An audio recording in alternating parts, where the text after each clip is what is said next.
آج ہم بات کریں گے قرآن مجید کے 8ویں پارے کے خلاصے پر۔ ہم ان اہم موضوعات اور واقعات کا جائزہ لیں گے جو اس حصے میں بیان ہوئے ہیں، اور دیکھیں گے کہ ان میں ہمارے لیے کیا رہنمائی ہے۔ یہ جو سارا خلاصہ ہم دیکھ رہے ہیں، یہ لیا گیا ہے حافظ اکرام الحق ربانی صاحب کی بہت ہی قابل قدر کتاب خلاصہ قرآن سے، جو قرآن کے مضامین کو سمجھنے کے لیے ایک بہترین ذریعہ ہے۔ تو چلیں دیکھتے ہیں کہ آج ہم کیا کیا دیکھنے والے ہیں۔ سب سے پہلے تمہید ہوگی، پھر بات کریں گے قریش کے ان عجیب و غریب مطالبات کی، اس کے بعد دیکھیں گے کہ اللہ تعالیٰ نے کیا جواب دیا اور کیا احکامات نازل کیے، پھر پچھلی قوموں کے کچھ بہت ہی عبرتناک قصے ہیں، اور آخر میں ہم ان سب سے ملنے والے اہم اسباق پر بات کریں گے۔ تو 8ویں پارے کی شروعات ہی ایک بڑی کشمکش سے ہوتی ہے۔ یہ کشمکش ہے مکہ کے کافروں اور نبی کرم صلی اللہ علیہ وآلہ وسلم کے درمیان، اور یہ کوئی معمولی نظریاتی اختلاف نہیں تھا، بلکہ یہ تو حقیقت اور ایمان پر ایک بہت گہری بحث تھی۔ تو سوال یہ ہے کہ آخر یہ کشمکش شروع کہاں سے ہوئی؟ بات دراصل قریش کے مطالبات کی تھی، اور یہ مطالبات صرف ضد نہیں تھے، بلکہ وہ تو نبوت کے پورے تصور کو ہی چیلنج کر رہے تھے۔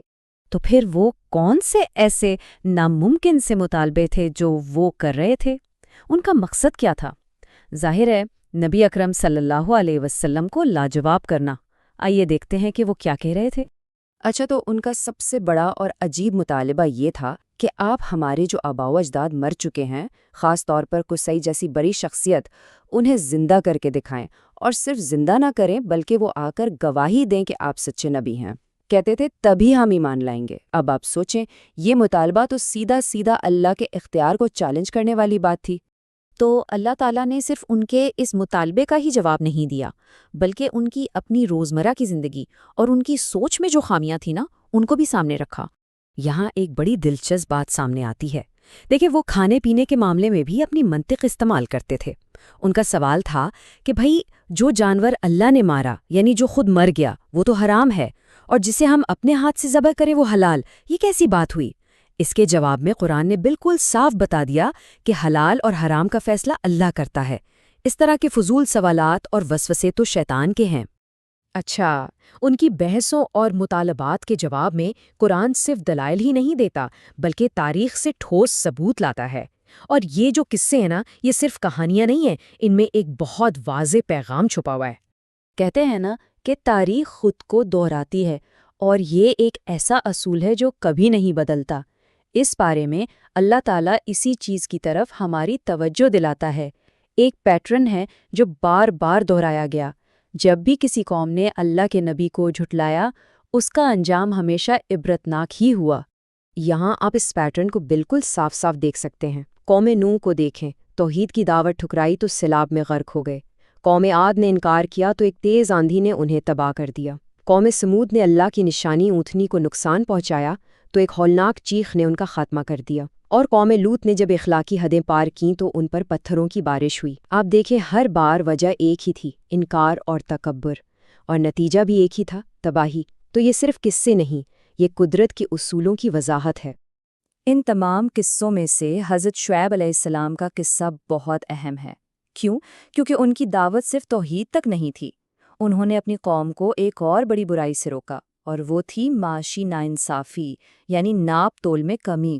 یہ ایک بہت بڑا پیغام ہے جو ایمان کو سیدھا سیدھا سماجی ذمہ داری سے جوڑتا ہے، اور یہ سبق آج بھی اتنا ہی اہم ہے۔ انہوں نے اپنی قوم کو خبردار کیا تھا کہ دیکھو، یہ جو تمہاری خوشحالی ہے نا، یہ تمہیں دھوکے میں نہ ڈال دے، کیونکہ مجھے تم پر ایک بہت بڑے عذاب کا ڈر ہے۔ اور پھر ہوا کیا؟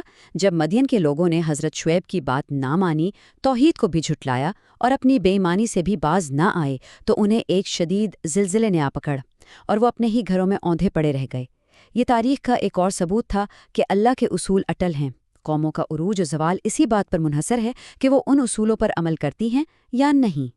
تو ان ساری باتوں سے، ان تمام واقعات اور بحثوں سے ہمیں آخر سیکھنا کیا ہے؟ چلیں اب اس پارے کے جو بنیادی اسباق ہیں ان کو ایک ایک کر کے سمجھتے ہیں۔ تو خلاصہ یہ ہے، پہلا سبق، تمام نبیوں کا پیغام ایک ہی تھا، ایک اللہ کی عبادت، کوئی فرق نہیں تھا۔ دوسرا سبق، تکبر کی قیمت بہت بھاری ہے، جن قوموں میں بھی غرور میں آ کر اللہ کی ہدایت کو ٹھکرایا ان کا انجام تباہی ہوا۔ اور تیسرا جو شاید سب سے اہم عملی سبق ہے، ایمان صرف دل میں رکھنے والی چیز نہیں ہے، یہ ایک عمل کا نام ہے۔ یہ معاشرے میں انصاف کا، کاروبار میں ایمانداری کا اور پوری زندگی میں سچائی کا تقاضا کرتا ہے۔ اور یہ ساری باتیں ہمیں ایک آخری اور بہت اہم سوال پر لا کر کھڑا کرتی ہیں، تاریخ کے یہ واقعات جو صدیاں پہلے ہوئے آج ہمارے لیے کیا معنی رکھتے ہیں؟